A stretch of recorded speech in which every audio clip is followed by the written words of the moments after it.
The day you're born, death turns the tap of your life barrel and lets it run.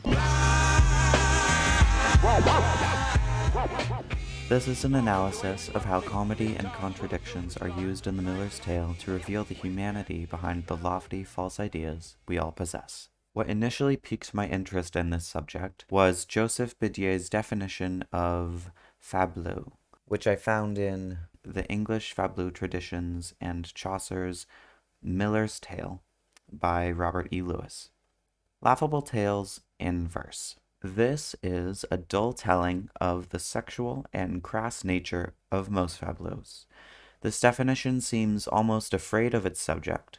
This article also discusses how some elements of plot and style in The Miller's Tale are not, as many assume, entirely original. Lewis states that some of Chaucer's revolutionary literary devices are recognizable in older works, and suggests that because of this, they may have existed long before these tales were written.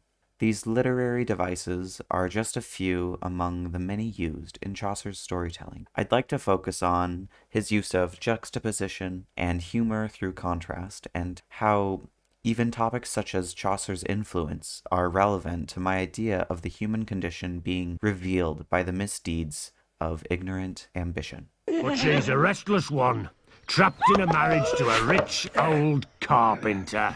She's lively and lusty, and he's too old for her. Too old. See, I get it. He's only doing this because I'm a carpenter. Contrasting themes play a crucial role in The Miller's Tale. For instance, Chaucer's outlandish comedy placed into this simple, realistic setting is nearly contradictory, but instead it only heightens the effect of these actions by grounding them in reality, especially in the ending.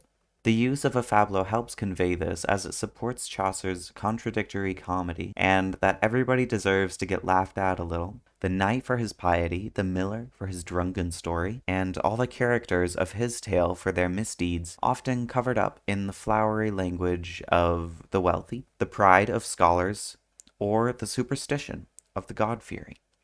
Like in many fableaux, the conflict centers around an unfaithful spouse, which can either be seen by society as wrong or by nature as completely natural.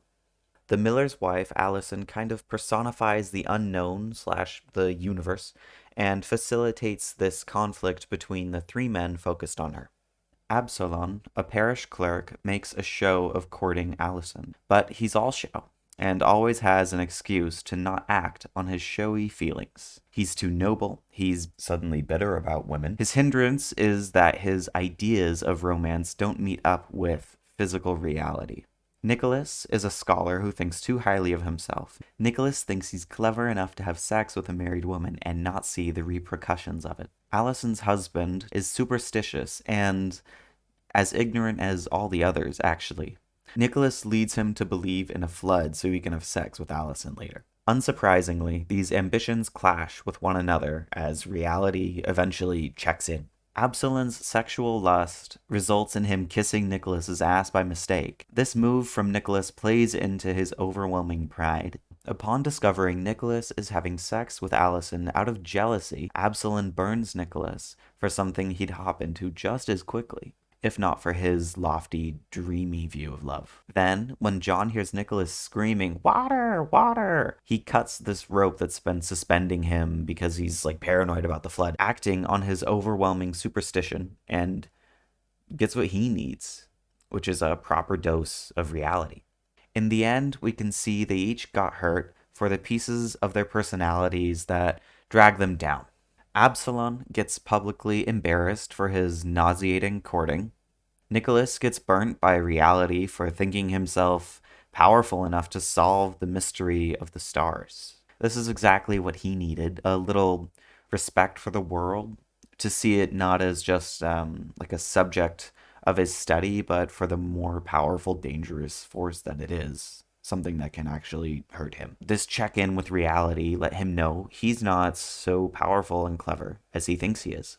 John's been dreaming in kind of the opposite way that Nicholas has been dreaming in, and missed the reality of his unhappy wife and the, stability of his marriage. Everything backfires on him when he falls from dreaming at the highest floor of his house down to the ground floor, to reality, and sees the truth in bed, in front of him.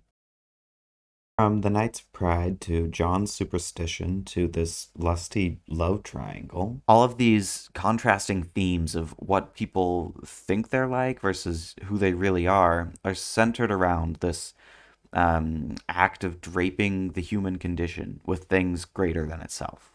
Social status, pride, flowery words. This act of draping reality in pretty lies extends to that tepid, dull definition of the Fableau, and it even tries to cover up with grandiose things like legacy and power, the simple reality of what has always been just a human writing a story. The point here is that all these people are caught up in their fantasies and think the others are lesser for their lack of foresight, yet in reality, they all possess the same level of bias and misjudgment as the other. The same can be said, really, about every person. We all get caught up in our own fantasies, and we shouldn't think of others as less for their lack of foresight based on their fantasies, right? Because in reality, we all have the same level of bias and misjudgment as anyone else. And eventually, our false ideas will seem silly and ironic in the face of reality. Thank you.